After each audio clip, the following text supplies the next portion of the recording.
Are you feeling overwhelmed by choosing your college degree? Does the mere thought of committing to a certain degree plan make your heart race and your palms sweat? It's not the bad kind of heart racing, as in, I'm gonna die. Well, fear not, my friend, because today we are going to discuss 3 steps you can take to make the daunting task of choosing a college degree easier than it is to procrastinate on that science project that's due in 3 days. You have started working on that, right? I'm not even gonna do a science project. Just checking. And be sure to stick around to the end because I'm going to reveal a mind-freeing bonus step that will help you truly make the best possible decision for yourself and leave you not worried about your future at all. Can't just send you back to the future. But before I get to step number 1 of how to choose your college degree, I want to remind you of something extremely important to remember. Choosing your college degree isn't the last step in your life.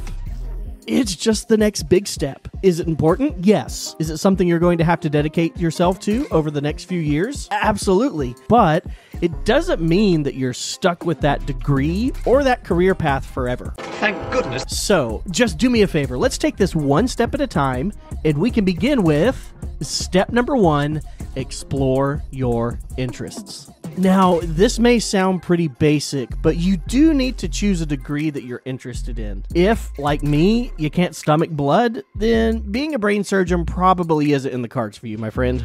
I'll be your brain surgeon today, if you don't mind. A great way to visualize what you're interested in is to use a tool called a mind map. You may have used something like this when you wrote that essay in English about what you did over your Christmas vacation, but a mind map can also be used as a helpful tool to determine your future. You can list things on it like your hobbies, what you like to do in your free time, or your favorite subjects. And no, lunch isn't a subject.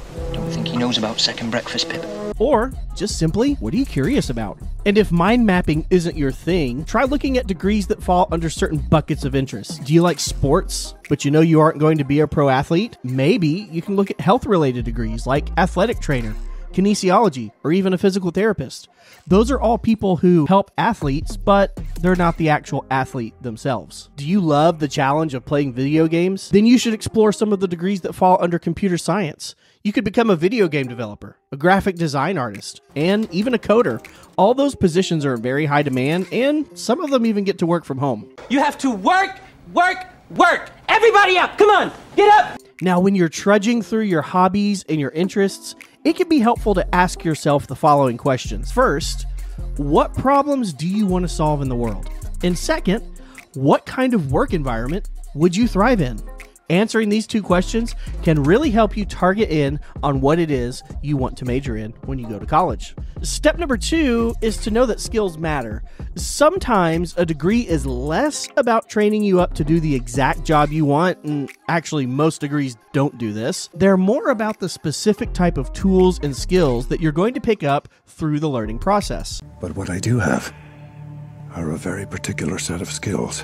For example, if you choose to major in science, it's not that likely that you're going to be dissecting a pig in your day-to-day routine at the office. By going through that process, you are honing in on your skills of precision, inquiry, and critical thinking. Also, an art major may not create their life's work while they're in college. They will learn new mediums and have the ability to practice their teamwork and collaboration skills by working on group projects. You see, it isn't just choosing a degree that interests you. You must also strategically choose a degree that will give you the skills that you need to get the job that you want. You're hired.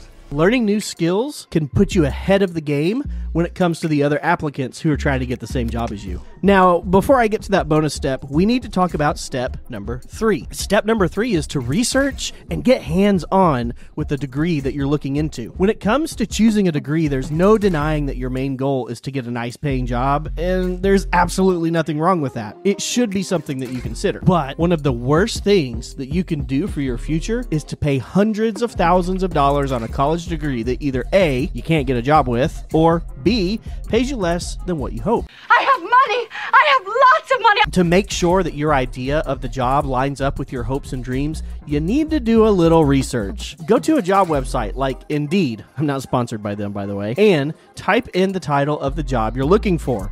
See what degrees and qualifications they require, and see what they typically pay. This is a really easy way to see if the job you want exists, and what it'll take to get there. Now, before you go, here's that bonus step I promised, and it's one that I wish someone had told me when I was in high school, because it would have freed me up from a lot of stress, and I hope it does the same for you. My bonus step for you is to not be afraid to change your mind. Now, depending on what phase of high school you're in, some of you have less time to change your mind than others. Even if you start on a path in college and you decide that it isn't for you, come up with a plan to explore different options. See how far it would set you back with regard to cost and time, and adjust your plan accordingly. If you are too far down a certain path, then finish strong. Get a job in that field and begin planning for your next big step. Remember, just because you got a certain degree in college doesn't mean that you're trapped in that field forever. Now, choosing your degree is a major step of your college journey, but how do you make sure that the college you are attending is the right fit for you? Well, luckily enough, I've created a video that goes over just that. You can see it right here. I'll see you there.